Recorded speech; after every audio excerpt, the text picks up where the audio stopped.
Trinity. I'm going to be your safari guide today on the Harambe Wildlife Reserve. If everybody can look above them, straight above your heads, it is an animal spotting guide. Those are all of the animals, give or take, that are on our safari today. Now, we might not necessarily get to see every single one of them due to migration patterns, sleeping patterns, or any other patterns you guys could possibly think of, but I've been known to have some pretty good luck out there.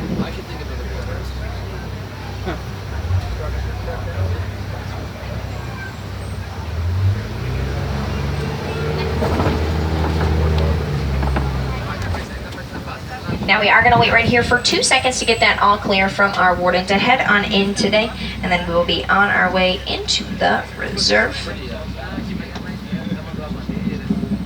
Now that sign on your right hand side says you are now entering the Harambe Wildlife Reserve. The animal at the bottom of that sign is called the sable antelope. Now the sable antelope lives in the savanna portion of our reserve, so we're going to keep our eyes peeled in the savanna for the sable antelope.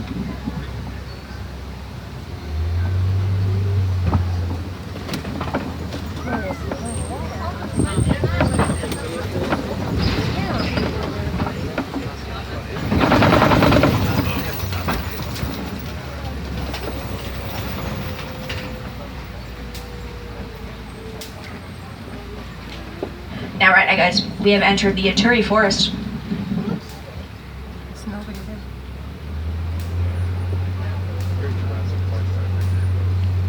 On your left-hand side, these gray, kind of tannish animals are called the greater kudu.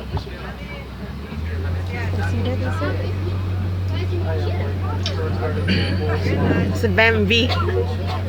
Bambi.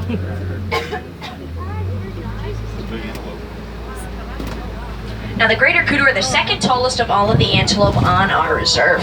Right here on your left-hand side, these are called bongos. Bongos' nicknames are the ghosts of the forest. They're called the ghosts of the forest because when they run through the trees and the brush, they can run absolutely silent.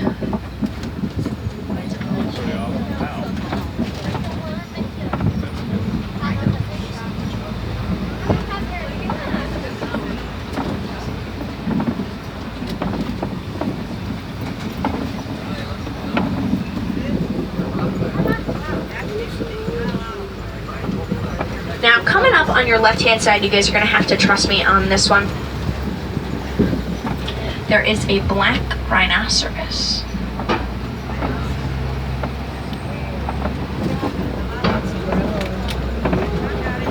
Right there on your left-hand side on top of that hill. Now, black rhinos, guys, they can get up to 3,000 pounds each. Now, they're solitary animals, meaning that they like to be by themselves, even from their own species as well. Now, black rhinos are critically endangered, with less on the planet each and every day. Light sheep. Now, they are being poached in the wild for their horns. Their horns are made of something called keratin. Keratin is found in our fingernails and in our hair. So sadly, they're being poached for something that we already have an abundance of, but just didn't really understand how to utilize.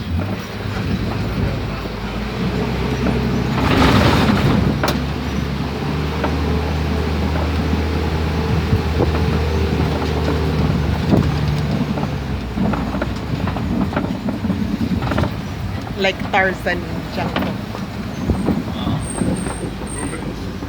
Now, right now we are entering the Safi River. Now, the Safi River is a great place to see many different types of water-based animals. And actually, coming up on your right-hand side, inside the water, is a Nile hippopotamus. Just went right back underneath the water right there.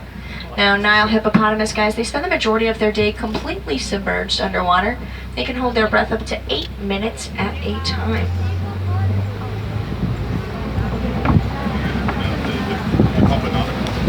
Now, these white birds on your left-hand side, these are called pink-back pelicans. Pink-back pelicans get their names because their backs turn pink during mating season.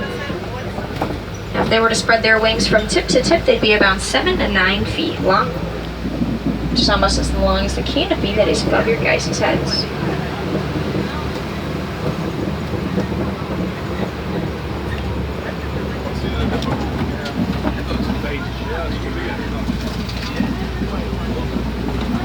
Now there is a hippo right there on your left-hand side that's a little easier for people to see, and it's going underneath the water. huge. See it? Now on your left hand side, easily as you guys can see, these are Nile crocodiles. Now Nile crocodiles, they can conserve their energy for the majority of the day. They only use it to Crocodile. eat and to hunt.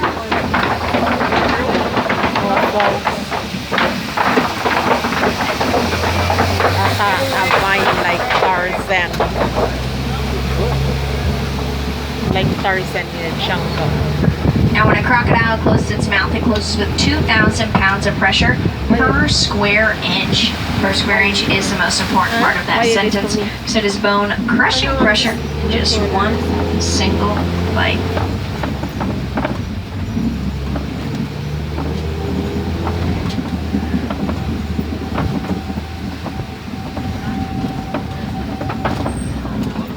Savannah. Now right here in your right hand